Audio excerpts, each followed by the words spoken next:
అస్మద్గురుభ్యో నమః. అథర్వణ వేదము కాండము 4 అనువాకం 1 మంత్రం 7. యో అథర్వాణాం పిత్తరం దేవబంధుం బృహస్పతిం సమసావచ గచ్చాత్ త్వం విశ్వేషాం జనీత యదా సహ కవిర్దేవో నాధవాయత్ స్వాధావాన్. యః అథర్వాణాం పిత్తరం దేవబంధుం బృహస్పతిం నమసా అవాసా గచ్చాత్ అవాచా గచ్చాత్ త్వం విశ్వేషాం జనిత యదా సహ కవిర్దేవః నాధవాయత్ స్వాధావాన్. యః ఏ అథర్వాణాం అనగా అచల అనగా అవినాశి, పితరం జగతఃపిత దేవబంధుం భక్తుల యొక్క వాస్తవిక తోడు అనగా ఆత్మ యొక్క ఆధారం, బృహస్పతిం జగద్గురువు, చ మరియు నమసా వినమ్రుడైన పూజారి అనగా విధానం తెలిసిన సాధకుడికి, అచ అవ సురక్షణతో పాటు గచ్చాత్ సత్యలోకంకు వెళ్ళిన వారిని సత్యలోకం కూడా తీసుకెళ్ళగలడు.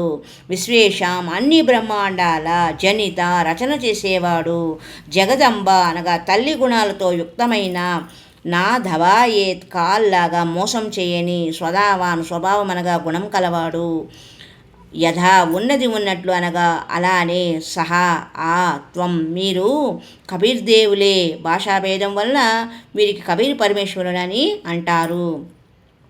ఈ మంత్రం ద్వారా మనకు స్పష్టంగా తెలుస్తుంది, పరమేశ్వరుడికి నామం కబీర్దేవ్ అనగా కబీర్ పరమేశ్వరుడు. ఎవరైతే సర్వరచన చేశారో ఆ పరమేశ్వరుడు అచల అనగా వాస్తవంలో అవినాశి.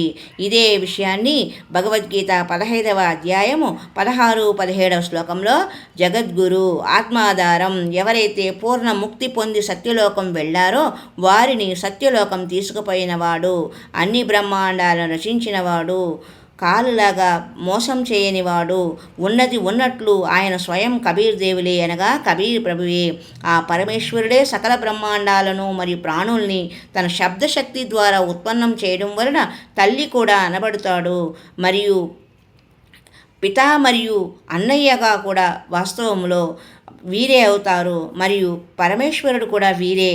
ఇందువలనే ఈ కబీర్ దేవ్ ని స్తుతి చేస్తూ ఉంటారు. త్వమేవ మాతా చ పితా త్వమేవ బంధుశ్చ సఖా త్వమేవ విద్యా ద్రవణం త్వమేవ సర్వం మమ దేవదేవ. ఈ పరమేశ్వరుడి మహిమ యొక్క పవిత్ర ఋగ్వేదము మండలం 1 సూక్తం 24లో వివరణ చేయబడినది.